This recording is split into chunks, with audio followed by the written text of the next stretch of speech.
Hola amigos, buenas tardes. Gracias por permitirme estar en sus hogares y sí, véanme mi sonrisa y mi cara de felicidad. Estoy con un gran maestro, un gran ser humano, una persona que admiro durante toda mi vida la he admirado y cada vez que me acerco a ti te admiro más. Gracias maestro José Ángel Leiva, gracias.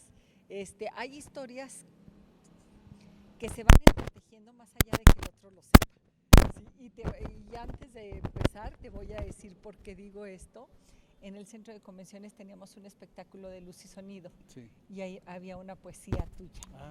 Y yo decía, y pensar que nuestro querido maestro José Ángel no sabe que cada vez que ponemos este espectáculo se lee su poesía y que es una manera, así como tú honraste a Durango escribiendo eso, pues es una manera de honrarte nosotros los que la escuchábamos, los que la veíamos, de honrarte a ti por tu trabajo a Durango. Y gracias, decía, Pilar.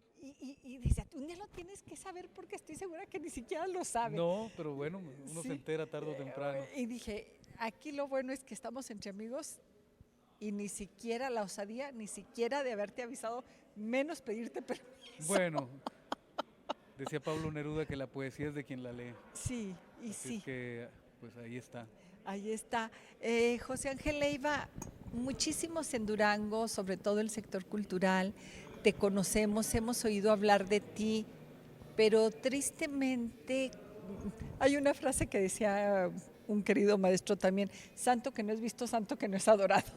Desgraciadamente te fuiste de Durango y seguimos habiendo personas que te seguimos y que te buscamos y todo, pero hay muchas personas que no te conocen. Así es de que yo quisiera, antes de llegar al tema principal que nos ocupa, hacer un poquito de remembranza de tu vida, sí, si me lo permites. Sí, claro. Así es de que naciste en Durango, eres de Durango. Yo nací en Durango, soy de Durango, mi familia es de San Juan del Río, somos la primera generación que nace fuera de San Juan, todavía mi hermano mayor nació en San Juan y a partir de mi hermana y yo ya nacimos fuera pero mi padre, mi madre, mis abuelos, todos son de San Juan del Río, de muchas generaciones y yo no me fui de Durango, realmente, Durango siempre he estado presente. Hoy hablaba justamente con un amigo porque me hablaba de esa literatura del desarraigo y le digo, es que yo nunca me he sentido desarraigado, a diferencia de muchos nombres que evocamos, como Vueltas, o como Pancho Villa, o como Bello, o como Ángel Zárraga, que realmente nunca vivieron en Durango, gente como Bodio Escalante, como José Luis Calzada, como yo, como Juan de la Riva, fuimos ya adultos, así es que cuando uno ya partió hecho, cocinado en una tierra, pues es muy difícil que uno cambie, ¿no? Mis raíces están aquí, pero también pues la templanza, el carácter, la visión del mundo parte de aquí, de Durango. Yo soy enteramente durangueño. Eres de Durango, estudiaste aquí, tu primaria la hiciste aquí, tu secundaria. Mi secundaria, mi primera carrera que fue medicina, después estudié letras. Y yo iba a eso, sí, de que yo creo que es un título que nunca portas, el de médico. Pues mira, fui, ¿Lo dejaste? Lo dejé, pero también me ha acompañado siempre porque es una formación muy útil en mi trayectoria, incluso en la literatura voy descubriendo la importancia de haber estudiado una carrera científica, una carrera que está entre lo técnico y lo humanista. Aprendí muchas cosas, no me arrepiento, creo que fue un tránsito afortunado y que me dio una lucidez particular sobre mi trabajo literario. Claro, no puedes, todo el conocimiento que adquiriste no puedes ni echarlo a la basura, ni sale a flote. Así o sea, es. Sale a flote en tu consciente, ahí está, y en tu consciente claro. También. ¿Por qué estudiaste medicina? Bueno, en ese momento había muy pocas opciones en Durango, tú te acordarás, sí, había muy pocas carreras. Yo quería estudiar realmente filosofía, para eso me tenía que ir de Durango, tenía muchos hermanos, mi padre me dijo, pues yo te apoyo, pero ten en cuenta que al apoyarte a ti es menguar un poco los apoyos a los menores, ¿no? Y pues me entró esa solidaridad con las generaciones que venían detrás de mí y pensé que medicina era una buena opción. De hecho, Yo me enamoré de la medicina porque asistí a una clase de historia de la medicina. Todavía me acuerdo que un doctor Bucio, el doctor Sí, el Bucio, doctor que daba Bucio. una clase de historia de la medicina y me cautivó la manera como daba la clase, pero también el encontrar que la medicina tenía una parte literaria. Me enamoré más de lo literario que de lo realmente específico que tiene que ver con el ejercicio de una técnica y de una ciencia, ¿no? Y yo creo que cuando me di cuenta que la medicina era menos humanista de lo que yo Hubieses deseado o hubiera pensado. pensado, pues fue Sí. cuando pensé en hacer psiquiatría, me fui a la Ciudad de México y ahí ya tomé la determinación de abandonar la medicina, ya habiéndome titulado, y me di cuenta que lo mío realmente eran las letras, que lo mío era un destino ya marcado y al cual no podía evadir. Como se dice ahora, tenía que salir del closet. Y entonces salió del closet de esa parte literaria que yo venía trabajando y que no tenía más que pensar, ¿no? Y pareciese una idea eh, muy alocada el pensar que dejas una carrera siendo ya estado titulado, como dices, pero la carrera como seguimiento de medicina y tomar algo que hasta la fecha los padres nos pueden decir, pero de eso cómo vas a vivir. Así es. Sí, cuando la carrera de medicina no es fácil, quienes hemos estado cerca, sabemos que no es fácil, que es tienes que estar muy enamorado de la carrera Así y es. tener muchas horas de dedicación. No es fácil y dejarla por algo con un futuro incierto. Bueno, tiene que ver con los amores, ¿no? Sí. Digamos que yo amaba la medicina, pero amaba más a esa otra amante oculta, pero presente, que era la literatura. Y seguramente si me hubiera dedicado a la medicina, hubiera hecho mi carrera como psiquiatra, seguramente lo hubiera hecho con el mismo cariño y la misma pasión que hago mi trabajo literario, mi trabajo periodístico, que no lo siento como un trabajo realmente. Para mí es una especie de entretenimiento, una especie de juego. Incluso he tenido reclamos de amigos que me dicen, bueno, eso no tiene chiste porque tú no trabajas, ¿no? Y realmente sí, yo no siento que trabaje, yo siento que me divierto. La carrera, como tú lo dijiste, de letras, es también algo incierto, porque dejar una carrera donde tienes un futuro ya predispuesto, un camino ya trazado, ante un futuro totalmente desconocido, no sabes si vas a tener éxito o no, pero eso no importa, lo que importa es lo que tú quieres, lo que tú amas, y por eso te hablo de los amores, ¿no? Cuando te Claro. enamoras de alguien no te importa lo que va a ocurrir, lo importante es estar juntos, ¿no? Y así me pasó con la literatura. Sí es difícil porque sigue siendo difícil en cualquier rama de las artes abrirse camino, vivir de eso, más en una ciudad como México donde definitivamente hay más oportunidades, pero ¿qué creen? Definitivamente hay más postores, hay Claro. más personas que están ahí. ¿Cómo cómo fue tu carrera dentro de las letras? ¿Cómo es que llegas a donde estás ahorita? Fíjate que es algo prácticamente sin pensar, ¿no? Es algo que se fue haciendo de manera natural. En el momento en que yo decido dejar una carrera por otra, en realidad estaba, como te dije, lanzándome al vacío, sin saber realmente si tenía o no tenía Paracaídas. paracaídas, Sí, realmente si tenía alguna sí. posibilidad de destacar en eso. Pero como te digo, ahí ya no importa, lo que importa es definir que eso es lo que amas, que eso es lo que quieres y que es tu vocación y que con esa vocación se abrirán espacios, se abrirá camino. No lo he pensado realmente, no he tenido pretensión de nada, lo único que siempre trato de responder así es a la necesidad de cumplir con los tiempos, cumplir con la disciplina de leer y con la disciplina de escribir todos los días, de escribir cada vez que se pueda. Y pues yo me muevo en un horizonte donde trabajo prácticamente todos los géneros. Escribo poesía, escribo narrativa, escribo ensayo, hago periodismo, menos teatro. Teatro y cine es lo único que me falta, pero todo lo demás, crónica, en fin, lo he trabajado. Y para mí es un deleite, es disfrutar. Realmente comentaba hoy en la mañana con un amigo de aquí de Durango que muchas veces cuando oigo esa frase de que la poesía me salvó, yo siempre me quedaba pensando, ¿lo salvó? ¿De qué? Pero me doy cuenta de que lo salva uno de su neurosis. Lo que lo impulsa a uno al arte es la neurosis. También. Ahora, me decía un maestro de psiquiatría, todos los artistas son neuróticos, pero no todos los neuróticos son artistas, ¿sí? Muy O sea, cierto, hay una sí. diferencia.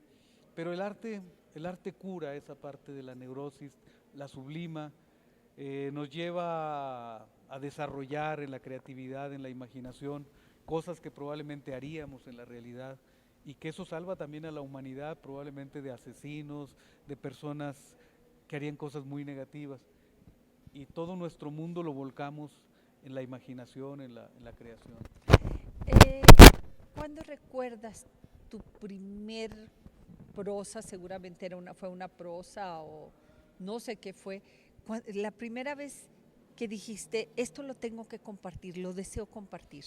Mira, yo empecé a escribir aquí en Durango, escribía cosas, pero realmente cuando yo tuve la claridad, la convicción de que quería escribir, de que quería ser escritor, fue la primera vez que un amigo en México, trabajando yo ya en una revista de divulgación de la ciencia en CONACYT, yo terminé de escribir un libro y se lo di a leer a este amigo y me lo rompió y me dijo, esto es apenas un borrador, ahora escríbelo.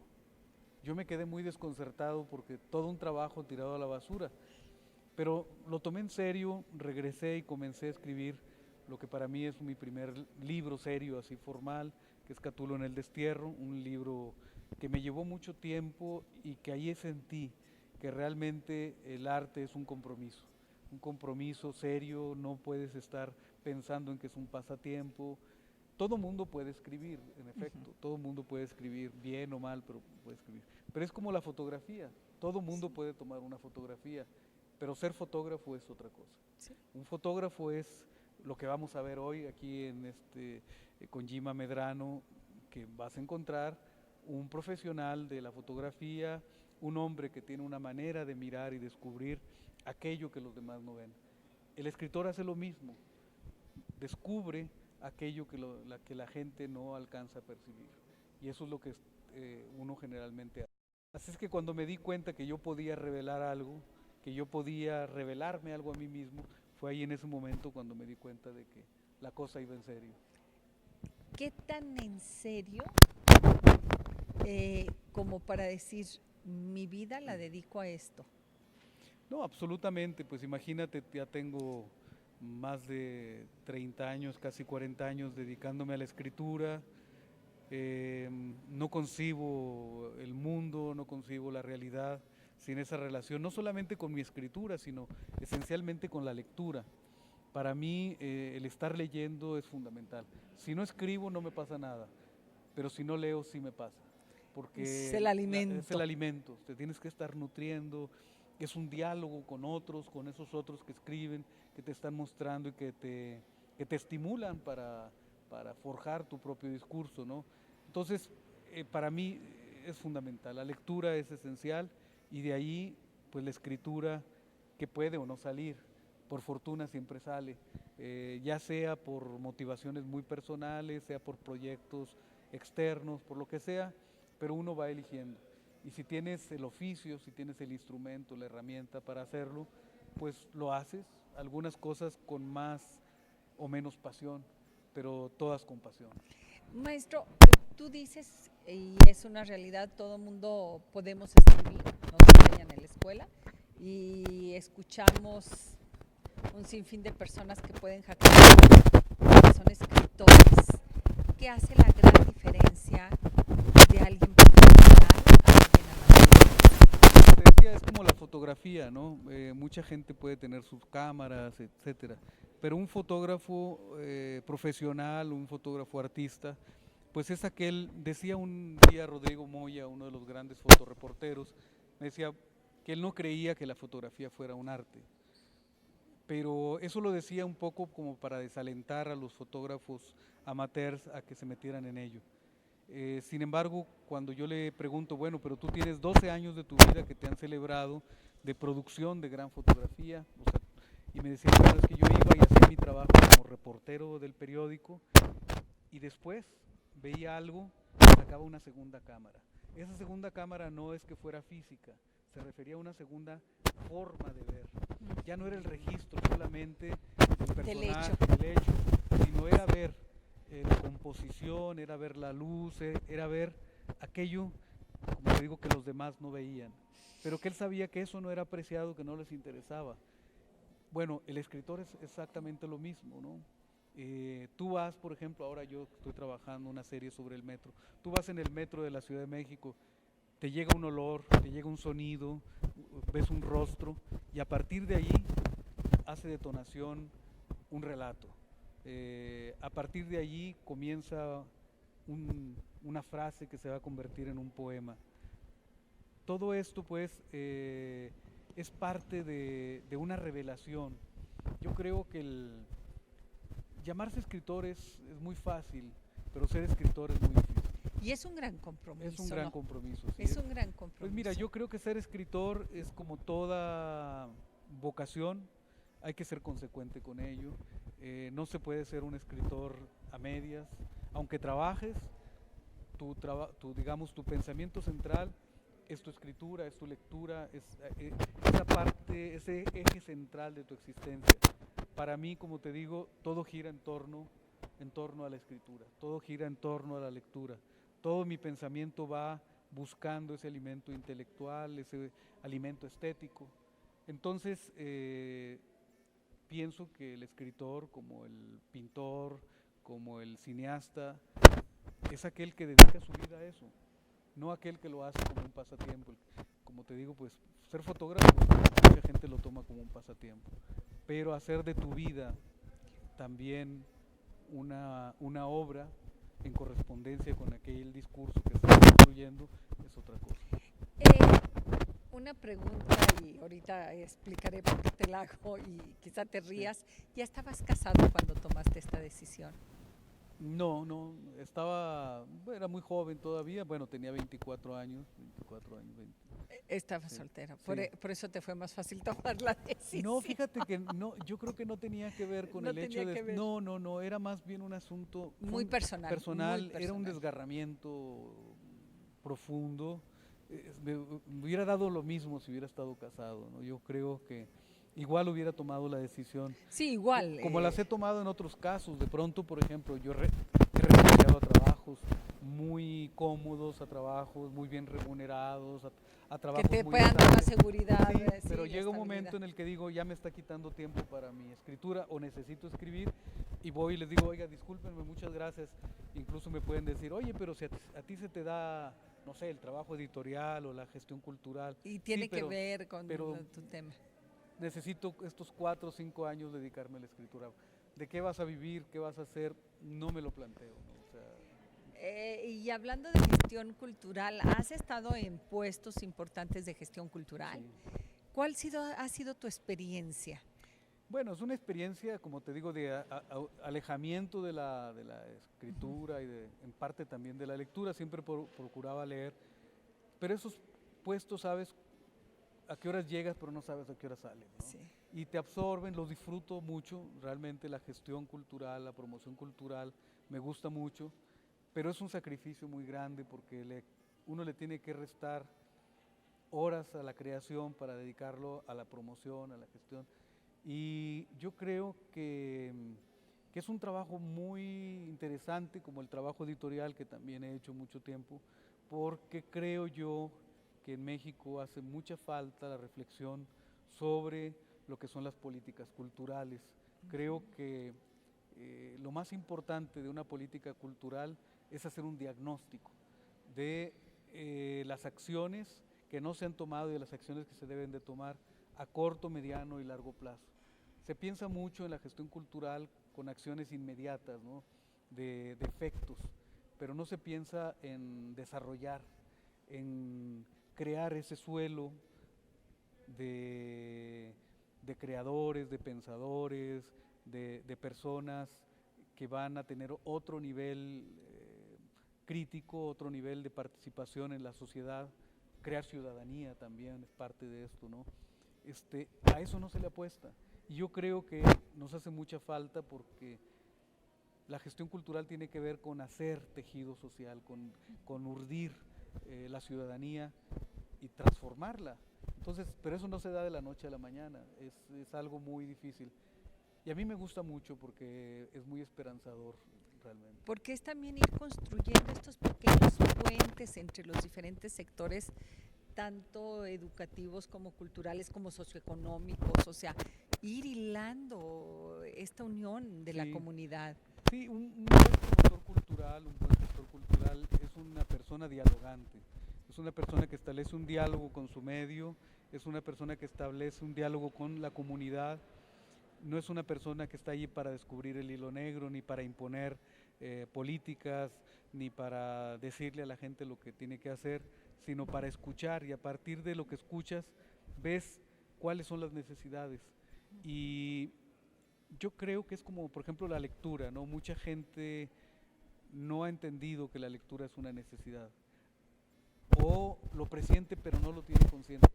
Una política cultural es descubrir esa necesidad y la utilidad de esa necesidad. Mucha gente dice, bueno, pero ¿para qué leer? Leer no es que nos vaya a hacer ni más felices, ni nos va a hacer mejores personas. Y eso. Lo que nos va a hacer es más conscientes, nos va a hacer más críticos y por tanto más responsables. Pero también creo que nos va a abrir un universo más allá del conocimiento, que el conocimiento siempre lo ligamos a lo científico, sí nos va a abrir nuestro propio universo a unirse a ese otro a esa otredad, a encontrarnos con el otro que también puede coincidir con nosotros. No, bueno, yo creo que lo que ha pasado en México ha sido eso, que hemos abatido la conciencia del otro. Yo pienso en mi infancia, por ejemplo, una de las cosas que aprendí mejor fue el reconocimiento del otro, el respeto al otro, el respeto a los mayores, el respeto al vecino, el respeto al amigo, el respeto a los hermanos. Eso yo creo que constituye una sociedad más estable, más responsable, porque yo creo que aquí en el terreno de las responsabilidades es donde tenemos que apretar, ¿no? Que cada ciudadano entienda que ser ciudadano es asumir una responsabilidad. Es asumir una responsabilidad. ¿Regresamos?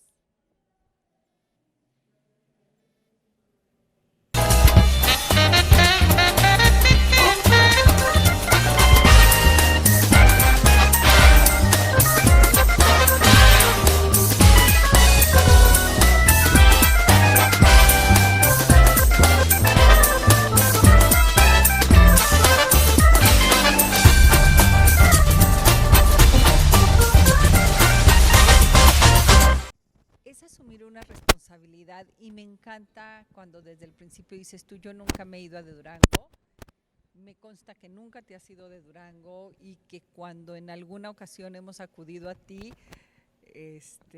ahora también me van a tocar confesiones, que hemos acudido a ti a que nos des consejos. Yo recuerdo para los 450 años de los festejos de la ciudad, te buscamos, nos diste ideas. Quiero decirte que lo que nos propusiste aquella noche de película con el corredor, con los restaurantes, sí se llevó a cabo. Ahora son las confesiones, porque uno muy exigente va, dame ideas, dame esto, dame el otro. Jamás te notifiqué, oye, la idea que nos diste sí se llevó a cabo, pues una de las ideas sí se llevó a cabo con muchísimo éxito y todo. Por eso me consta que era lo que iba, que nunca te has ido, que estás al tanto de lo que sucede en Durango, sí. Más allá de la familia, los amigos, es ese amor que dejaste embarrado aquí, que sigues teniendo por nosotros. Sí, absolutamente, ¿no? Bueno, Durango es parte de mi existencia, está presente en mis relatos, en mis novelas, en mi poesía, está en mis crónicas, siempre hay un eco duranguense en mi escritura. No se lo puede uno sacar de la sangre, ¿verdad? Pero todo esto te ha llevado por el mundo a representar ya no a Durango, a México. Yo recuerdo haberte visto viajar en muchísimos lados, llevando a México por delante. Sí. ¿Cuál es tu sensación? ¿Cómo te sientes? ¿Cómo se han abierto ahora sí que estos mares? Porque yo quiero recordar en algún lugar yo te vi que llegaba, no sé si la poesía le iban diciendo a través de no sé dónde, pero yo recuerdo el agua. Ah, en Sète, en Francia. Yo, fíjate, o sea, hace yo creo que algunos años, Sí, pero yo recuerdo sí, sí. algo así. Sí, era una ¿Y qué decía lectura, yo? ¡Qué se hacían padrísimo! lecturas en barcas Ándale, en y barcas. lecturas en veleros, Ajá. porque bueno, es una ciudad, puerto, y una ciudad con canales, una ciudad muy bonita y aprovechan toda la ciudad para el festival. Todos los artistas intervienen, aunque es un festival de poesía, participan artistas plásticos, fotógrafos, artistas escénicos, músicos, todos participan articulados con la poesía. Y es un festival, es uno de los festivales más bellos a los que he asistido. Y eso de que dices tú, tu propio trabajo, lo que escribes, cautiva a los demás. ¿Dónde está la magia? Pues en conectarte, a mí mira, me encanta viajar, justamente una de las cosas que me definieron también a tomar este camino fue cuando no me pude imaginar como médico, siendo médico, porque lo que me ocurría es que yo me imaginaba viajando, ¿no? Y la literatura, la poesía me ha dado esa oportunidad de viajar por el mundo, de conocer países, de conocer gente, de conocer culturas, y para mí ha sido, también es un alimento para el alma, tener esa oportunidad de que te inviten a diferentes lugares del mundo, ¿no? ¿Qué pasa con el mundo en el otro mundo? Y te voy a decir a qué me refiero. ¿Qué pasa contigo y los que son de Durango y que también están fuera con un Evodio Escalante, que también es un gran representante de Durango, de la literatura a nivel internacional? ¿Están en comunicación? ¿Se ven? ¿No se ven? No, sí, sí nos vemos, no con mucha frecuencia, somos buenos vecinos, Ah, sí.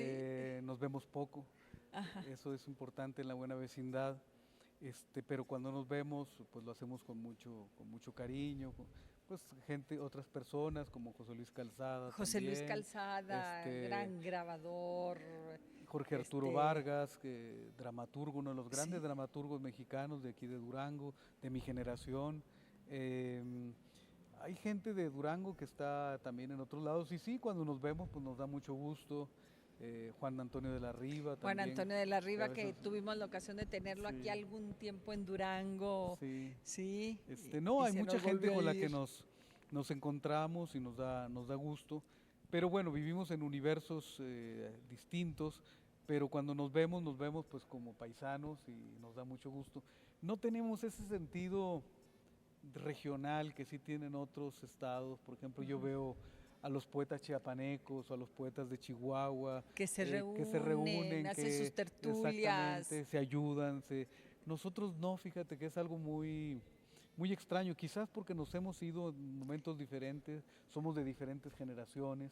Pero no tanto, son diferentes generaciones, pero Bueno, no es una pues sí generación son 12 años, por ejemplo, con Juan Antonio. Sí, con Evodio, Jorge Arturo Vargas y yo sí somos de la misma ¿De qué generación, año del eres? 58, Sí. y Evodio es del 46. Entonces, bueno, sí hay una distancia. Ahora ya no, ahora Ah, sí. ya somos de la misma edad. Evodio incluso se ve Sí. más joven que yo, No, no. pero sí creo que el hecho de habernos ido en distintos momentos de nuestras vidas, pues también determinaba esto. Sin embargo, siempre nos hemos procurado, yo tengo una relación muy cercana con Evodio, particularmente con Evodio, es un amigo a quien yo siento pues como un hermano, eh, con los demás también, pero pues digamos que aunque hay una cercanía no es tan próxima como con él, ¿no? Eh, y ahora sí te voy a cuestionar. A mí, me comentaba antes de empezar la entrevista, cuando me dijeron, se está haciendo un libro del mezcal, te lo voy a mandar, y me lo enviaron, obvio, por electrónico, y que veo, no sabes de veras el placer, el gusto que me dio que tú lo hubieras elaborado. Y aquí es la cuestión: cuando empecé a leerlo y todo, me embelezó dije, pero ¿cuándo estuviste aquí para escribir esto y la investigación que hay detrás? Porque no nomás es ponerte a escribir, tuviste que haber estado, llenarte, investigar, levantar notas y todo. Dije, ¿cuándo lo escribió que ni cuenta me di? No, cuando me invitaron a escribir el libro vine algunas veces, estuve en comunicación, pues ya sabes, la investigación se puede hacer ahora también desde lejos, el reunir la bibliografía necesaria, el buscar a los personajes para hablar con ellos, pero yo creo que ahí hay una esencia, y bueno, a ti te tocó como en el mezcal probar el primer destilado del libro, el destilado de punta, pues es un proceso también como de destilación, de cuidado, de juntar el material, de entenderlo y descubrir un universo que yo no conocía.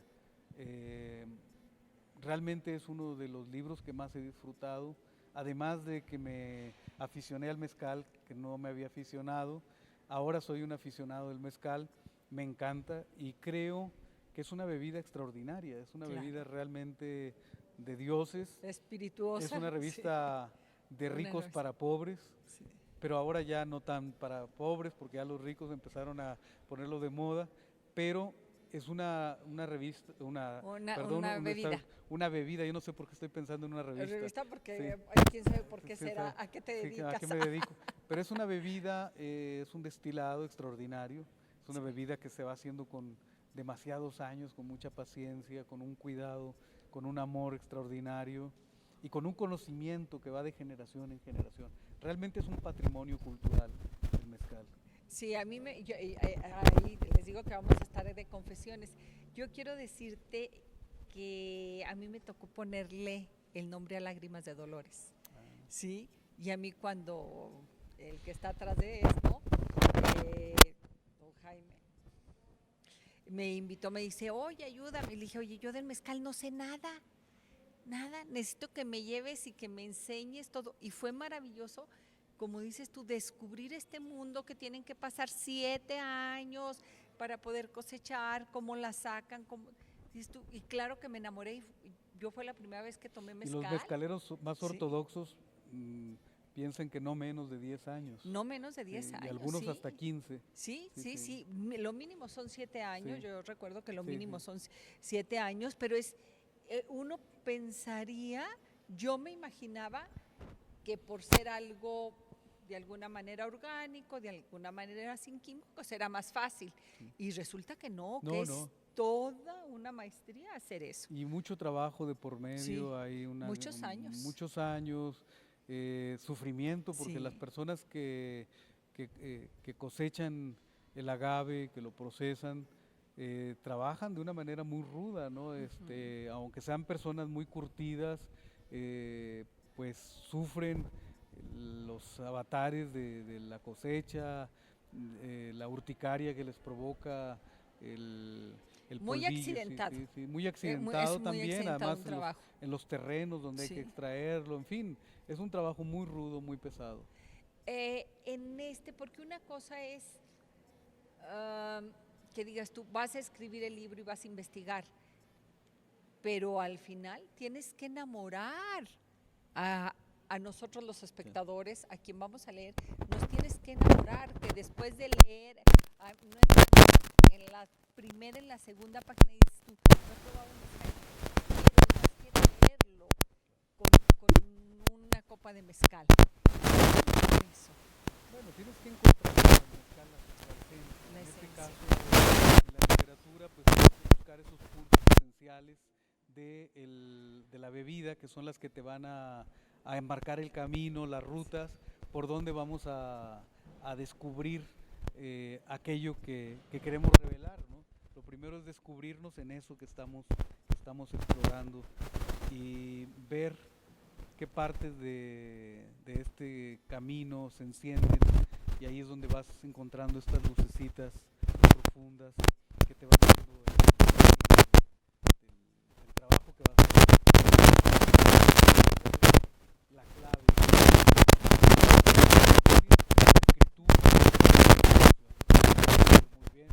Entonces, pues yo tendré preguntarles si el texto los seduce, porque la fotografía definitivamente los va a seducir, porque Sí, además la parte visual es inmediata, y además Gima Medrano pues es un extraordinario fotógrafo, sin duda, pero la imagen es más fácil.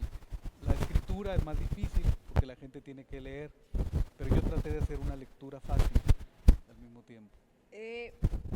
Creo que hay dos objetivos y creo que muy bien logrados.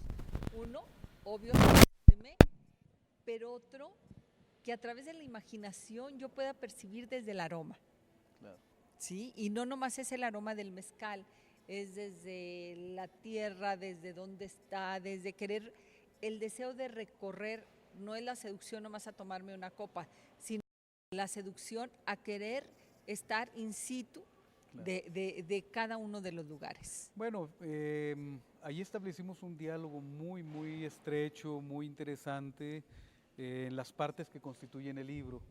Con el diseñador establecimos una comunicación muy directa, muy estrecha, de mucho entendimiento, para concebir lo que es el guión literario, el guión del diseño, ¿no?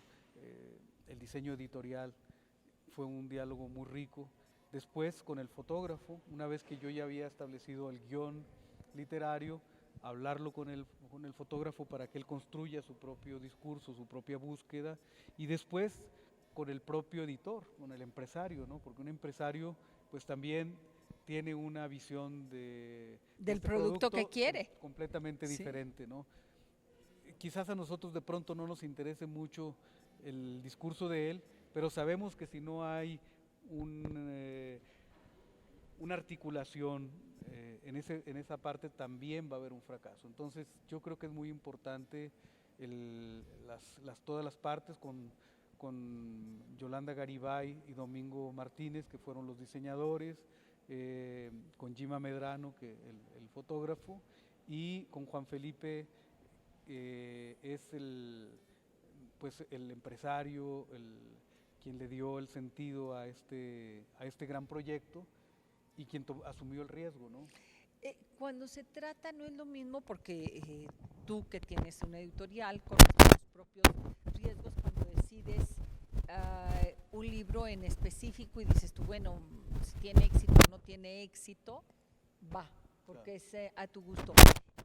¿Cómo trabajar cuando es un producto, en primer lugar, no es patrocinado por ninguna institución, sino por un ente privado? ¿Cómo hacer de la mano para darle la certeza de que es lo que él esperaba, pero a la vez, que es lo más importante, sin perder tú la libertad de expresión? Bueno, eso, tener libertad, confiar en que cada una de las partes es profesional, que cada una de las partes sabe hacer su trabajo, y que hay un elemento integrador, y en este caso es que todos estamos trabajando en función de lo que también tú decías, hacer sentir al lector estas cualidades del sujeto, del tema que estamos abordando, que en este caso es el mezcal de Durango. Hacer comprender la importancia que tiene un producto que no solamente es un producto comercial, sino es un producto cultural, que es un producto que le da identidad y de sentido de pertenencia a un estado. El tener, incluso el hecho de tener un agave endogámico, el cenizo duranguensis, que no lo tiene cualquier estado, digo, por supuesto, la meca del mezcal es Oaxaca, tiene más de el 80% de la producción, prácticamente el 90% de la producción de todo el mezcal se hace en Oaxaca, pero Durango contribuye también con su parte a ese 100%, y con un destilado y con un producto muy particular, muy de esta tierra, que además, bueno, tiene 3 o 4 regiones que hacen un mezcal diferente, ¿no? El mezcal de esta zona, del municipio de Durango y de Nombre de Dios, que es la parte más productiva, que es un mezcal diferente porque tiene que ver con una tierra más mineral, con una tierra más seca, el mezquital, una zona más montañosa, y Tamazula, que es una una zona pues más, ya más cerca de la costa, como dicen, es un producto más herbal, menos seco, menos mineral. Entonces Durango tiene esa fortuna, aparte que es un estado muy grande, es el cuarto estado más grande de la República. Entonces yo creo que encontrar todas las razones que constituyen el motor y el sentido de este discurso es lo que nos integra a todos, ¿no? Gima Medrano, por ejemplo, se movió con una gran libertad a partir de un diálogo que establecimos. El diseñador también, siguiendo las coordenadas, y lo mismo el propio editor, porque tú sabes que el que paga manda, y en este caso el empresario nos dio la libertad de trabajar, y aunque él pagaba, nos dio la oportunidad de enseñarle con nuestra experiencia, que creo que tenemos en ese sentido pues más experiencia, tanto el diseñador, el fotógrafo y yo mismo en campo editorial y en nuestros oficios, pero él hoy en día también ya pues puede decir, esta es su ópera prima, y creo que es una ópera prima de lujo. Yo creo que vamos a ver cómo estamos.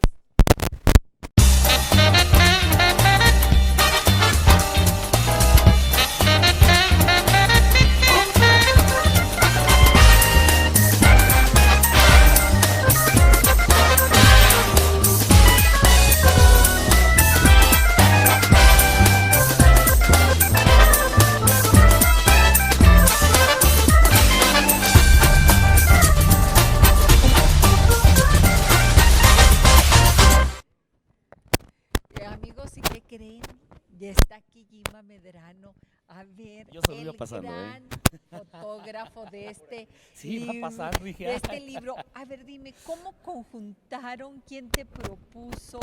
¿Cómo fue que entraste a este proyecto? Indiscutiblemente la influencia del maestro Leiva es definitiva. Creo yo que con gran atino él sugiere un fotógrafo local. Claro, tenía principalmente para no viajar de la para Ciudad no de México para acá. no, y que más o menos conociera el territorio donde se iba a hacer el documental, ¿no? Imagínate, entonces dices, chale. Pero bueno, digo, obviamente presenté un portafolio de trabajo con cierta temática, y obviamente llené el ojo del editor, ¿verdad? En este caso, para poder, de Juan Felipe Ramos, maestrazo, es gran personaje. Y pues así, de esa manera así fue como no entré. Es sencillo. Estamos hablando primero del maestro José Ángel Leiva, que no, eso era muy sencillo que a él lo ubicaran en este proyecto. Por supuesto. Pero ¿qué crees? Aquí hablando de lo local, tú y yo sabemos que es difícil, que para un proyecto de esta envergadura, de esta importancia, vayan y vean a alguien de aquí. No, y es que tú no cabes aquí, aunque seas de aquí, ¿me entiendes? Sí. Porque sabemos esta naturaleza de nosotros, ¿sí? Que dices tú, no, tráiganme al mejor fotógrafo, tráiganme al, al del renombre, al que, aparte de, es más, al que en su currículum no tenga fotografía de bodas. ¿Sí? Por ejemplo, ¿verdad? Por ejemplo. ¿Sí? Sí. Entonces, sé que esto debió de haber sido muy importante para ti, el que se te abrieran estas puertas. Sí, fíjate que felizmente en mi azarosa y dispersa vida en el mundo de la foto. Ahora yo soy contador público, o sea, yo hago vida, fíjate. yo hago qué poético, qué poético. Y malos, Sí. Cuentos malos. Sí, yo hago impuestos todos los días, ¿no? Soy especialista en impuestos de bienes inmuebles, pero pues, por alguna razón, exactamente, por alguna razón me regresando a la fotografía hace muchos años, estando en la facultad de historia, hacía foto de aficionado, gané varios concursos y bueno, guardé la cámara. Después Miguel Castañeda, te vas a acordar, sí, de Descubre claro, Durango, me trajo de nuevo a la fotografía de manera totalmente fortuita. Entonces he ido dando una especie de tumbos, de rebotes, casualidades, buenas casualidades. Y después te haces atrás, después de algunos años, y te das cuenta que tienes un bagaje de logros, de publicaciones, de premios, de menciones, que te dicen, canijos, ¿no? Entonces... sí, he rodado sí, por este camino. Y sí, una cosa es el glamour de las modelos, las reinas de belleza, Sí. la cuestión a lo mejor frívola de las bodas, que sí, ¿verdad? Pero hay otras cosas como las exposiciones, por ejemplo, para el Festival Revueltas, o publicaciones de cierto tipo muy especializadas, que al final de cuentas te vienen engrosando el currículum, y al final de cuentas es una de las partes que te valen para poder competir y lograr encargos como este, ¿no? No solamente por mi bello rostro me dan el encargo, no creas nada. No, porque Sí, yo sí, soy sí es como la importante. maestra, pues, Sí, ¿no? ¿Cómo? sí, No te creas. sí es importante, todo lo que tapa ayuda, sí es Todo lo que importante, tapa. la verdad. Sí ayuda, Eh, sí, yo voy de acuerdo que te ayuda el currículum y todo, pero aquí estamos hablando de la magia de los contrastes de la luz y las sombras. Ya no se trata de que la novia salga bonita y la modelo luzca el vestido. Hacerle cintura. Y hacerle cintura y el Photoshop. No, aquí es entre la magia de percibir lo real con la magia de que esté impregnado de esto, como comentaba con el maestro José Ángel, de querer estar ahí, querer tocarlo, percibir la consistencia de lo que veo, incluso casi hasta los olores. Sí, coincido totalmente. Una parte del documental o del portafolio que hice de este tema del mezcal de Durango, pues es algo a lo que yo ya estaba muy habituado y según yo domino, ¿no? Que es el paisaje, el detalle de lo natural, a lo mejor algo de la gente trabajando, mimetizarse un poquito en su ambiente para que ellos dejen de percibir que estás ahí, ¿verdad? Que sea natural. Y quizá lo más difícil, no quizá, lo más difícil es interpretar correctamente el texto que el maestro José Ángel envía para decirme, aquí están unas pistas de lo que necesito, y a veces de repente entre la poesía, la metáfora o algo mucho más directo, interpretarlo en una imagen y que le guste. Entonces, doble reto, ¿no? Y al final tener este portafolio, esta colección de improntas, ¿no? Donde ciertamente se conjuga algo de abstracto, algo de paisaje, algo documental, algo de retrato, incluso hasta algo de producto, podríamos decir que hay ahí de fotografía, a Solitud Expresa, en parte del maestro José Ángel, a veces el diseñador Domingo de la FESIEGA, gran diseñador en Ciudad de México, me dice, oye, necesito algo así, y no me dice exactamente qué, ¿verdad? Pero como que manejamos el lenguaje y nos entendemos, y es intentarlo. ¿Sabes qué? Hice esto, no, pero necesito un poquito más de drama, y bueno, mañana voy hasta Nombreos a hacer otra foto. Entonces, es un gran desafío. Fíjate, ahorita acabas de utilizar una palabra más de drama. Sí. Y para quienes, el común de las personas, pudieran decir, pues drama, ¿cómo? ¿Cómo expresarían ustedes el drama en una fotografía? Estamos hablando del mezcal. ¿Qué van a desgarrar al mezcal? ¿O qué? Sí, o sea, sí me explico. Entonces, el drama solamente lo vas a lograr con los contrastes. Indiscutiblemente, sí. Pero no es, para ti, es fácil entender lo que es el drama. Pero llevar ese drama, para mí, que no sé nada, Ajá. y percibir el drama Ajá. del que ustedes hablaron, Sí. va a decir, ¿dónde está el drama? Sí. Sí, o sea, puedo entender esta parte. Entonces, eso es lo mágico del libro, ¿verdad? Sí, claro. Que hablamos de drama, hablas de poesía sin hacer poesía, hablas de cuento sin hacer cuento, hablas de todo porque mi imaginación tiene que volar, Sí. ¿sí? Y tiene que añorar ese producto. Sí, porque al final es indiscutiblemente. eso. Sí, aparte, no sobra decir que todo lo que es el documental histórico que preparó el maestro, hablando de tiempos antiquísimos, pues digo, es notable, la verdad, es notable. Y tengo que reconocer, durante este proceso que para mí duró en cuanto al aspecto fotográfico 6, 7 meses de trabajo, por una parte aprendí sobre el mezcal, procesos, todo eso, y lo quité del renglón de que era una bebida corriente, ¿no? porque yo siempre la sentía agarrosa. Y, ay, no, o sea, hay varios tipos de mezcal y yo creo que siempre había probado el corrientito. Y no habías tenido para probar No me alcanzaba para la botella buena, matarratas. Oye, pero ahora teníamos pretexto, No, ¿verdad? fantástico. Sí, por otra parte, aprendí los procesos.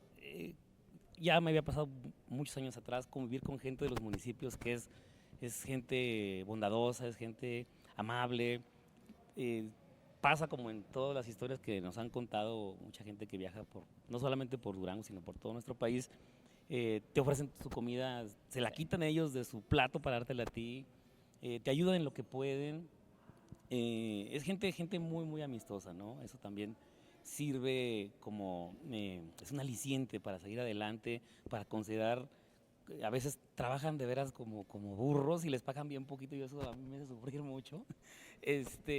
Las condiciones de trabajo, ¿no? Si bien es cierto que esto es totalmente artesanal, es un hacha nada más y con eso le dan Y dije, ahora bueno, del sol, ¿eh? necesitas tecnología o qué onda y nos lo hacen No, como hace no, 400 años, ¿no? Es fantástico, ¿no? No. Y aparte, otra cosa que nosotros como ciudadanos seguramente apreciaríamos, en este caso aprecio mucho en mi experiencia, es poder recorrer algunos de nuestros municipios o el propio municipio de Durango por sus terracerías, caminos, o donde no hay camino ni nada, con una percepción muy clara de la seguridad. O sea, jamás percibí una amenaza por parte de grupos delictivos y esas cosas. O sea, nada, o sea, muy, muy en paz. Aunque sí iba con midillo a veces, ¿no? Pero Eso era pues parte, es que ¿verdad? estar en esos montes Ese era tuyo. solo, totalmente solo, donde no oyes nada más que los avecillas o el viento. Y dices, híjole, no te vaya a tener aquí un mal encuentro. No, la verdad es que sensacional. Todos los mezcaleros me atendieron de lujo, siempre me llevé una botellita de recuerdo, o sea, muy, muy bien. Hice buenos amigos, excelentes, una gran experiencia. ¿Cómo no evitar que se nos pasara algo? Porque tristemente estoy segura de que hay muchos que no están ahí. Sí, claro. Porque yo la primera vez que empecé con lo del mezcal cuando hicimos esta marca debe de ser como 10 años, ya había muy pocas marcas. Porque yo le decía que yo hice la marca Lágrimas de Dolores. ¿Sí? Y yo ahorita te topas con N cantidad de mezcal. ¿Qué línea usaron para el día de mañana decir qué incluyo, qué no incluyo? Sí, digo, es indiscutible que hay una efervescencia de este tema del mezcal. Y cada quien tendrá su técnica, habrá unos que lo producen realmente, habrá otros que Lo compran ya y y ponen lo la etiquetan y vámonos, cada quien tendrá su técnica, pues, se vale finalmente. Pero yo creo que, por ejemplo, en base a los comentarios de José Ángel y de Juan Felipe, agarramos ciertas marcas o ciertas casas productoras, todas ellas producen. Que al menos tener la certeza de que están produciendo. Exacto, sí, porque visitas las instalaciones y te das cuenta que están trabajando, ¿verdad? Sí. Y creo yo que cada quien en su estilo, porque tienen estilos diferentes, procesos parecidos, pero tienen su toquecito muy particular. Sí. Es como la buena cocinera, ¿no? Cada quien tiene su le toque. echa más sal o más pimienta o le quita o le pone el cilantro. Creemos nosotros que son los que llevan la voz cantante en esto, ¿no? Cada quien con su estilo, reitero, ¿no? Pero es gente que está produciendo a sus posibilidades, incluso hasta exportando, ¿no? Con una calidad a veces que dices, híjole, o sea, impresionante, la verdad. Sí. Entonces, ciertamente se quedan muchos en el camino, pero más que ser un publisobre en cuanto a marcas, sí queríamos tomar en ese sentido a ciertas marcas, digo, que son líderes, o a lo mejor no son tan líderes, pero tienen ese sello distintivo. Representativos. Exactamente, y que los hace diferentes a los demás, y que vale la pena explorarlo, ¿no? Claro, vale la pena explorarlo. Sí, yo me cuestionaba a la hora que vi el libro y que lo leí, dije, híjole, a ver cómo ahora sí que a ver cómo nos va con aquellos que no están incluidos y que van a decir, oye, ¿por qué no me incluiste? Pues porque no sabía ni siquiera que existieras, ¿eh? Sí. Pero sí se me hizo un tema difícil, fíjate, que deben de haber confrontado difícil. Sí. Luego hay sentimientos, ¿verdad? Que, sí, a mí porque tienes toda. Mira, en mi caso fue la autenticidad, fue buscar lo auténtico. A mí lo que me interesaba era el discurso de los maestros mezcaleros. Sé que hay marcas pero si hubiera ido a una marca iría con los maestros mezcaleros, no con los empresarios. El empresario tiene una visión diferente, yo Sí. creo que es importante, pero ayer un diálogo que tenía que establecer el empresario, que en este caso era Juan Felipe. A nosotros como artistas lo que nos tocaba era encontrar la esencia, Claro. la relevancia del mezcal como personaje central del libro. Pero yo creo que sí, que hay ausencias importantes en el libro, en el sentido de productores, pero hasta donde yo sé se les invitó, se les propuso que entraran en el proyecto, quizás muchos no creyeron, lo vieron con escepticismo. No obstante, bueno, toda obra es inacabada, yo pienso que Sí. una edición se termina y puede ampliarse, pero eso pues es un discurso, un diálogo que tendrán que abrir, sobre todo ya de empresarios a empresarios, ¿no? Ajá. Lo que creo que lo que corresponde a la parte artesanal del libro, digamos, ¿no? Lo que tiene que ver con la imagen, lo que tiene que ver con el diseño, lo que tiene que ver con los textos. Nosotros hicimos nuestro trabajo con Claro. base en la luz, con base en las historias, con base en la historia, con base en el sentido arquitectónico del libro, es decir, como una unidad que le daba sentido y como lo decía Jima, un diálogo que ya habíamos establecido nosotros, un puente, una serie de puentes de Claro. comunicación para ver cómo podíamos crear una obra de arte editorial. Eso es para nosotros lo más importante. Lo otro, pues creo que es una responsabilidad ya más del De editor, empresa. del empresario. Y regresamos, pero me encantó esto, una obra de arte editorial. Cosa nada sencillo. ¿Regresamos?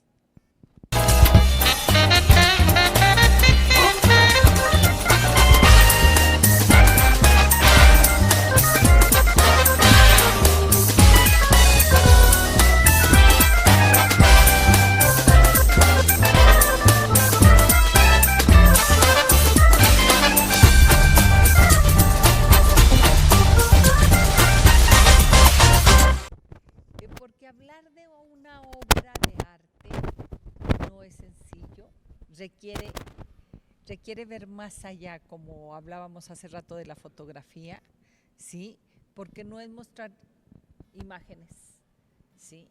No es nada más mostrar imágenes, es llevar, descubrir el arte en esa imagen y despertarnos. Yo siempre creo que hay una clave para distinguir entre lo artístico y no lo artístico. Yo les digo a las personas, no necesitan saber nada, pero si eso que escuchan, eso que ven, les abre la ventana de la imaginación, ahí está el arte, porque fuiste capaz de eso. Hace un momento le preguntabas a Jima cómo llega el libro y Jima decía que yo había intervenido. Es cierto, pero quiero decir una cosa. Yo conocí a Jima antes porque habíamos dedicado un número de la revista La Otra a mostrar su obra. Y cuando se pensó en el libro y se pensó en nombres muy relevantes de la fotografía mexicana y todo eso, yo le dije al editor, ¿y por qué tienes que buscar un nombre de relumbrón en el país? En Durango hay muy buenos fotógrafos. Y entonces me dijo, dame 3 nombres.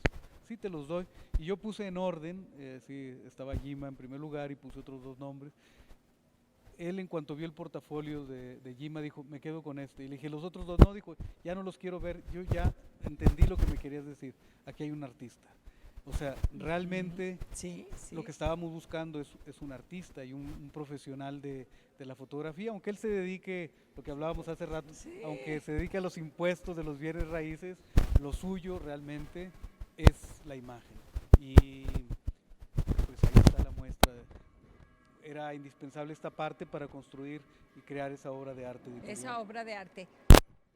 Y yo te pregunto, ¿realmente el empresario, el que hizo el encargo de este libro, fue consciente de decir, quiero una obra de arte, o ese es un compromiso en el cual me puedo involucrar de nosotros? Yo les digo, pues yo no puedo hacer cuando me piden un cuadro, no, yo discúlpame, no hago bodegones, no hago nada, hago arte, ¿verdad? No te puedo hacer lo que quieres, porque pues para mí eso no es, hay muchas cosas sí es arte, y hay otras que las hacen, pero yo no. ¿Fue compromiso de ustedes? Mira, evidentemente era un compromiso nuestro, porque como te decía, los tres componentes, tanto la fotografía como el diseño, como la parte editorial, ya todos tenemos una trayectoria. Él no tenía una trayectoria como editor. Él había hecho un libro sobre la cocina de Oaxaca, se enamoró de ese libro y pensó que podíamos hacer un libro. Realmente él no se imaginaba que el libro iba a ser tan bello como resultó. Él pensó que iba a ser un libro bonito, pero no. Cuando empezó a vernos trabajar, cada uno, como te decía, en libertad, cada uno haciendo esa decodificación de las propuestas del otro. Por ejemplo, tú hablabas ahorita cuando no es muy fácil que un diseñador te diga, necesito una fotografía con más drama. Él sabe lo que le está diciendo a Jima. Y yo, por ejemplo, que soy literato, si a mí me dicen algo con más drama, yo sé que el drama tiene que ver con la acción. Claro. Entonces, lo que le está pidiendo es una fotografía con más acción, una fotografía que acentúe ese sentido de la luz, del movimiento, es decir, que no sea superficial, sino que tenga esa profundidad, ¿sí? Y entonces, claro, solamente un artista lo va a entender. Sí, solamente un artista. Cuando Juan Felipe Ramos comienza a ver cómo se va formando, cómo se va estructurando el libro, entiende que lo que nosotros nos estamos proponiendo hacer pues no es un trabajo común y corriente, sino que realmente cada uno está absolutamente comprometido con su oficio. Yo creo que en el caso de Jima te lo puede decir mejor él. Sí, por cuestiones lógicas, el compromiso es altísimo. Primero, compromiso con el maestro Leiva, que ciertamente me dio la distinción, el privilegio de darme una portada y un dossier en una revista de letras tan importante como la otra, una revista que se mueve en un chorro de lados. Imagínate, o sea, él metió así las manos al hombro por mí, entonces estoy muy comprometido, aparte de agradecido, por supuesto. Y como consecuencia de lo personal, ¿no? Es un compromiso, obviamente, conmigo mismo. O sea, yo procuro, hago el mejor de mis esfuerzos siempre que tengo una cámara fotográfica o hablo sobre el tema de lo que es el prestigio, o sea, cuidar mucho la cuestión de la ética, tanto en tu conducta como en el manejo de las imágenes, manejarlas con responsabilidad, todo este tipo de cosas. Hay gente, especialmente hay un fotógrafo duranguense que ha influido mucho en mí en ese sentido de la cuestión de la ética, Octavio Saldívar. Claro. Ya ves claro. que él es muy muy meticuloso. Muy limpio, Y en ese muy... sentido creo que nos llevamos una misma línea. Y me contagió así, ¿sabes qué? Que no te atropelle la avalancha digital de los parches y esa acrobacia de... Como sea que la compongo, ¿verdad? Sí, no.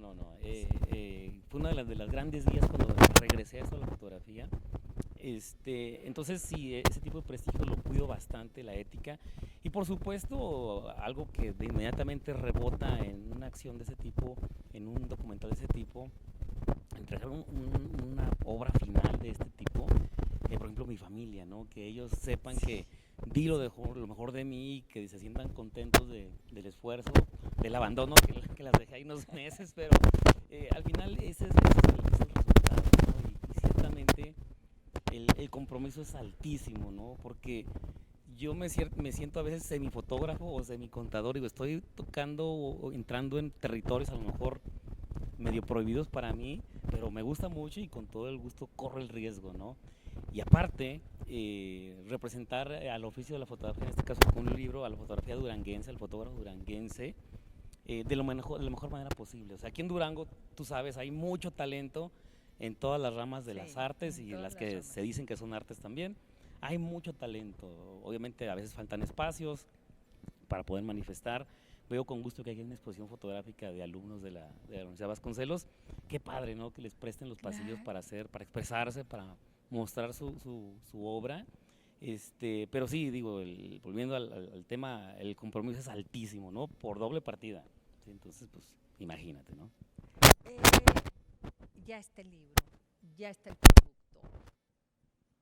No nomás es un producto de Durango, creo que a mí me encanta cuando hemos tenido, porque también he tenido la oportunidad de hacer libros que ponen a Durango en lo alto, pero este libro no nomás es Durango, es un producto de Durango, ¿sí? ¿Ustedes qué desearían que se hiciera con este libro, José Ángel? Bueno, en primer lugar es un libro bilingüe. Es un libro que está Sí. hecho con una mentalidad diferente. Juan Felipe Ramos es un empresario nacido en Mexicali, es decir, una persona que se formó en la frontera, que vivió en México, que vive entre Canadá y México, y lo concibió como un libro bilingüe, un libro que no solamente es para los Para Durango. durangueños ni para México, sino que es un producto de exportación. Ya desde ahí hay pues una intención diferente. Es una obra de arte, una obra que no se abarata, incluso es una mentalidad diferente, es decir, este es un libro que cuesta, realmente cuesta mucho dinero producir un libro de esta calidad. Entonces yo creo que es un libro objeto también, es un libro para ver, para leer, para tener, para presumir, para aprender.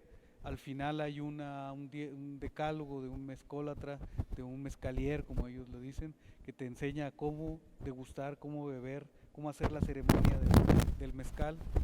En fin, es un libro realmente que me parece que cumple sobradamente los objetivos, las expectativas, no solamente nuestra como parte del libro, sino del propio editor que quedó enamorado, realmente él está fascinado, no conocía Durango, no sabía del mezcal de Durango, hoy en día es un fan del mezcal de Durango y, y desea realmente él llevar a Durango como un producto también a otros lugares, ¿no? No sé, Gima, ¿qué pueda decir también? Sí, coincido totalmente y sí, creo que es una plataforma poderosa, una herramienta poderosa, un libro de esta categoría, que con solo palparlo, pesarlo, dices, wow, o sea, Lo quiero sí, tener lo quiero. y no metido ahí en mi Eh, biblioteca sobre y, la mesa para que todo el mundo sí, y creo que lo lea, es lo un libro vea. que, por ejemplo, la gente que se dedica a promover Durango, o un Un regalo, regalo, claro. joya, sí. La gente que se dedica a promover Durango en todos sus sentidos, estamos hablando del área cultural, el área de inversión, de negocios, la visita de políticos o visitar políticos en otros países.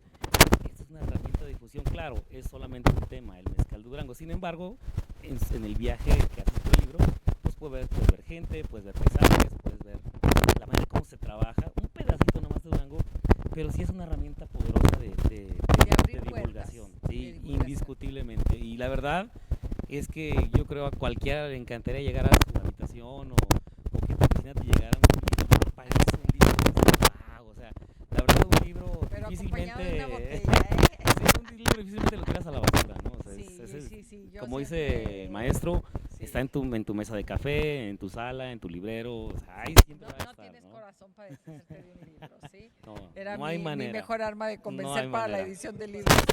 Generaciones Sí. que irá Que quedando irá ahí como de mano en mano. de mano en mano, generación en Yo generación.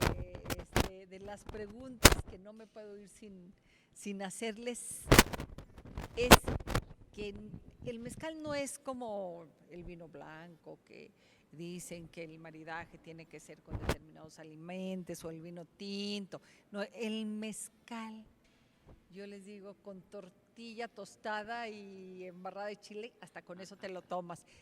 ¿Cómo fue bueno, hay muchas personas allá por mi rancho les encanta con membrillo, sí, con membrillo, hay quien con limón, a ustedes en lo personal, en este recorrido que tuvieron la oportunidad me imagino ahorita que narrabas a todas estas personas que se iban topando en el camino, digo, ¿qué experiencia no tendrás de que eches un traguito del que acaban de sacar de aquí, de que destilaron de X, ¿no? Y no Sí, saben claro. ni nada, pero te lo tomas. ¿De qué manera les gustó más? No cuál, sino de qué manera les gustó más. Bueno, yo pienso que todos los verdaderos y auténticos mezcaleros, mezcólatras, productores, maestros mezcaleros, siempre buscan la pureza. Lo que todos te dicen es, el mejor mezcal es el que no se mezcla, es el mezcal que puedes degustar en su absoluta esencia, ¿no? Y puedes sentir allí todos esos años de maduración del agave, ver las lluvias, el sol, la tierra, las arenas, todo eso que lo puedas palpar en un trago, ¿no? Yo creo que esa es para mí, el mayor aprendizaje para mí es la pureza. el hecho de encontrar que es una bebida solar, que es una bebida curativa incluso, yo diría, para el alma, pero también para el gusto. O sea, yo, como te decía, igual que Jima, no era mezcalero. Hoy en día creo que puedo diferenciar gracias a esas lecciones in situ que tuvimos, pero para mí el mejor mezcal es el mezcal puro. Yo creo que hoy por hoy es de las bebidas, y yo hace rato usaba esa palabra, que podemos, creo que utilizarla orgánica 100%, y mi papá tiene 93 años, él dice que ha vivido tantos años con una copita de mezcal diaria. Pero todos, se le echa licuado sí, de sí. nopal y de no sé qué más. Sí, Le echa su copita de mezcal. en ese sentido yo al mezcal a veces hasta como el vodka, ¿no? Le echas lo que Sí. sea, te lo comes lo que sea y está bueno. En lo particular, precisamente como dice el maestro, en esas visitas en sitio donde se está haciendo todo este proceso artesanal, ciertamente, probar o degustar ese mezcal naturalito, totalmente pulcro, que va escurriendo del serpentín en esa batea de madera hecha así, Bueno, casi. se te está haciendo agua la boca, ya sí. Caliente, el mezcal caliente con un alto grado de alcohol, la verdad es toda una experiencia. Y como te decía, ¿no? En esos viajes que hice en los municipios, desolado todo, más que la naturaleza inmensa, y yo tener ahí una botellita con un mezcalito para esperar la luz correcta o que se quite la nube o qué sé yo, son experiencias personales irrepetibles. Es maravilloso, la verdad. Se dice, y esa palabra también creo que la dijimos hace rato, que es una bebida que de veras no nomás es que te pongas, lo de menos es que pierdas el sentido, sino que te abre campos de espiritualidad diferentes. ¿Realmente sintieron eso, que era diferente a cualquier experiencia que han tenido con otra bebida alcohólica? Indiscutiblemente. Sí, mira, yo he estado en degustaciones en Francia, por ejemplo, en cooperativas, es distinto, pero ahorita que hablabas de los maridajes, según los mezcólatras, los expertos, hablan también de maridajes con el mezcal, porque el mezcal no es igual, cada mezcal es derivado de un agave diferente. Ajá. Entonces, dependiendo del tipo de agave y dependiendo también de los destilados, son los maridajes que se pueden hacer. Te recomiendan, por ejemplo, con un mole, o te recomiendan con un tipo de carne. Es decir, sí hay también una relación de maridajes de los diferentes tipos de mezcal. Y te vas dando cuenta desde un mezcal, todas las variedades del mezcal de Oaxaca, por ejemplo, cuando lo comparas con el de Durango, sí es completamente distinto, es muy, muy diferente. Lo sientes en el paladar, en el ahumado, en la presencia de una serie de aromas, de sabores, de resonancias. Menos agresivo. Sí, este es fuerte, es más seco. Uh-huh. Y es como los vinos, el vino, por ejemplo, si te gusta más afrutado, si te gusta más seco, uh-huh. El mezcal es exactamente lo mismo. Y yo creo que la experiencia pues está comenzando, ¿no, Jima? Está apenas empezando. Apenas empezamos y hay que seguirle. Regresamos.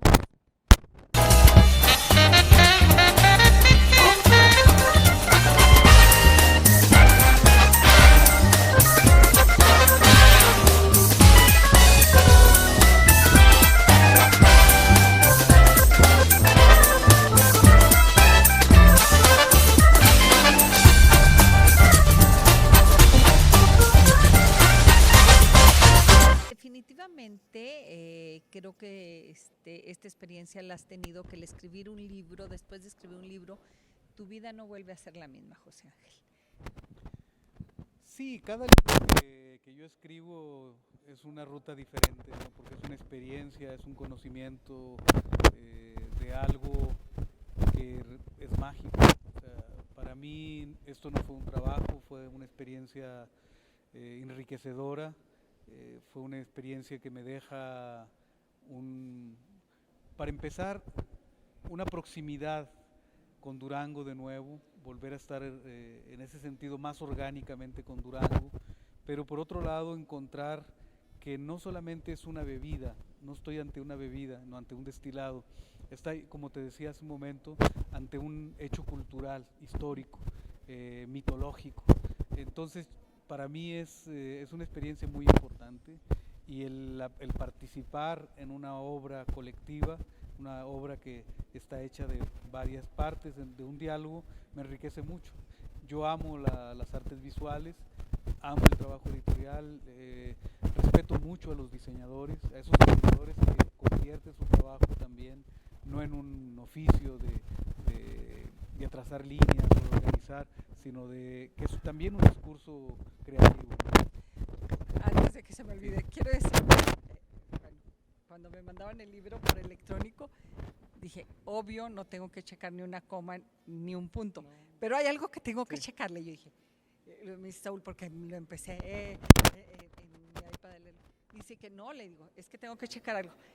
Pues no dices que ni una, no se trata de un punto ni una coma. Pasó la prueba.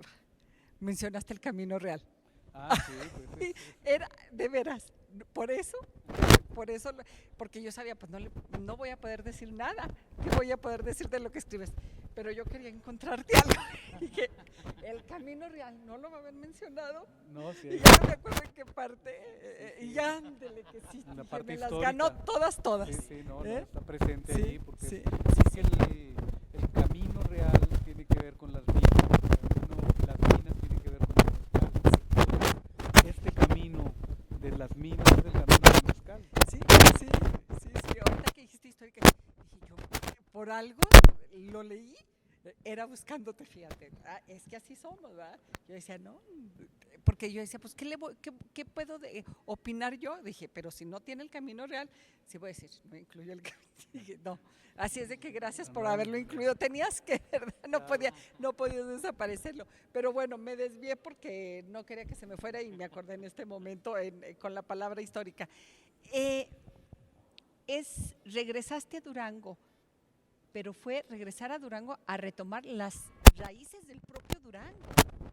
Sí, eso fue más interesante. Y a conocer partes del estado que yo no conocía, a descubrir secretos que no me imaginaba, a conocer un fotógrafo más a fondo como Jima, conocer su trabajo, ver esos paisajes que él nos proponía, porque lo que él decía hace un momento es esta mirada no solamente del paisaje en términos terrenales, sino también humanos. Ver esa otra parte que tiene que ver con las pieles curtidas, con esas pieles que parecen terrenos áridos que ha domado y que ha marcado el sol, el tiempo, y ver la geografía también de Durango, esas montañas, es decir, también sentir a través de la luz, a través de la imagen, lo que representa para uno este hecho que es pues la presencia de un agave muy particular de Durango, el sentir que hasta en eso tenemos una marca diferente, unívoca, que obvio, ¿no? es por la luz tan fuerte que lo convierte. Alguien me dio una explicación que hace que se convierta en un verde cenizo por el efecto del sol. Por ejemplo, me decía un mezcalero algo muy interesante, porque yo le decía, bueno, estando tan cerca a Zacatecas, ¿por qué Zacatecas? Y me decía, por una cosa, porque al tener nosotros un agave endémico, un agave tan particular, el mezcal es menos irregular. En cambio, en Zacatecas pueden tener muy buen mezcal, pero también tener caídas, ¿no? En cambio, el de Durango es un mezcal más uniforme, no vas a encontrar mal mezcal, en general va a ser bueno y va a ser muy bueno, ¿no? Entonces, eso es lo que también hace la diferencia. Oye, a mí otra de las cosas que me encantó también en mi acercamiento, descubrí en mi acercamiento a este mundo del mezcal, fue el respeto con que tratan al maestro mezcalero. O sea, siempre hay un maestro, o sea, no es que todos hagan todo, es que siempre alguien está a la cabeza. Eso me encantó porque pues, los ves y las condiciones en las que están y en las que viven y todo, pero con que sin ser autoritario, sin sentir que es la autoridad, los demás cómo lo respetan. Claro. Bueno, tienes que, justamente lo que yo encontré ahí en cada uno de estos relatos, porque esos son relatos donde tomo la voz de ellos y los recreo, te das cuenta también de cómo está depurado su lenguaje, un lenguaje muy, muy campesino, muy natural, pero de una gran sabiduría. Son hombres de una gran sabiduría, de una gran nobleza, ¿no? Y bueno, esa es la parte literaria. No sé, Gima, cómo fue su experiencia con esos personajes, que ya recuerdo que ya de pronto ya hasta te querían cobrar unas cantidades muy grandes, ¿no? Una anécdota buenísima. Sí, le digo, como toda la gente de los municipios de nuestro país, o sea, es indiscutible que regularmente te topas con gente buena, gente con su educación, con su lenguaje campirano, a veces hasta pintoresco, ¿por qué no? Pero son personajes únicos, venerables, sí son venerables. La edad no tiene nada que ver. Conocí maestros mezcaleros de 80 años y maestros mezcaleros de 28, 29, 30 años, ¿no? La experiencia, el conocimiento, la técnica, su estilo, y a veces, ¿por qué no? Si quieres algo de arte en su proceso de manufactura, tiene mucho que ver para que se distingan como Y tales, algo de ¿no? magia, porque hay cosas que se te pierden y como que yo decía, no, es que no sé si lo quitó, lo sacó, lo puso o qué, o Sí. sea, pero sí. Y ves los ambientes donde ellos se desenvuelven, o sea, en este caso la dinata, independientemente de las condiciones que estén, porque hay unas que son muy bonitas, muy elegantes, y otras que están apenas sosteniéndose con unos palitos, encuentras un glamour en eso, o sea, no importa el estado social ni nada, hay un glamour muy especial si logras educar tus sentidos para percibir eso, ¿no? Sí, es muy, muy importante que vayas con una disposición a aprender. La gente que a veces va a hacer los recorridos, ahí que ves medio turisticón, pues a veces hasta etiqueta, ¿no? O sea, no, la verdad es que en un trabajo de ese tipo, cada garrafón que van sacando de mezcal, hay mucha dedicación, hay mucho amor a su trabajo y hay una convicción, como la que hablamos hace rato, una convicción de que cada copita que salga sea lo mejor. Eso es indiscutible. Pero la anécdota. No es que no la traía en el no la quiero quemar. Resulta ser que al maestro mezcalero que está en el Venado, nombre de Dios, que dicen que es de los más añejos o el iniciador del boom, dicen algunos ahí en la zona, es un señor alto, blanco, de ojo claro, manos poderosas. El día que me saludó casi me arranca el brazo. Una persona de una edad ya avanzada, parco en sus declaraciones, se lo saca escutirauzón palabra por palabra. Su hijo es más accesible. Lo fui a buscar a su casa, en nombre de Dios, porque él prácticamente se la pasa en el cerro, ¿no? Y casualmente, digo, de totalmente suerte lo encontré.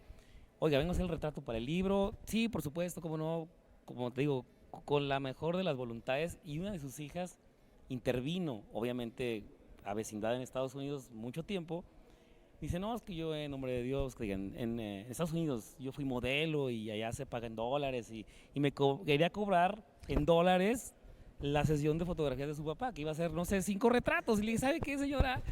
No me voy a meter en esos problemas. O yo voy a hacer que la imagen de su padre prevalezca en la historia de Durango hasta el fin de los días en un documento de ese tipo y no le voy a cobrar. Entonces, no, que quién sabe qué. Y sabe que pues, me retiro. Dije, no voy a agarrar aquí con una señora lideresa de colonia, digo, sin ser peyorativo.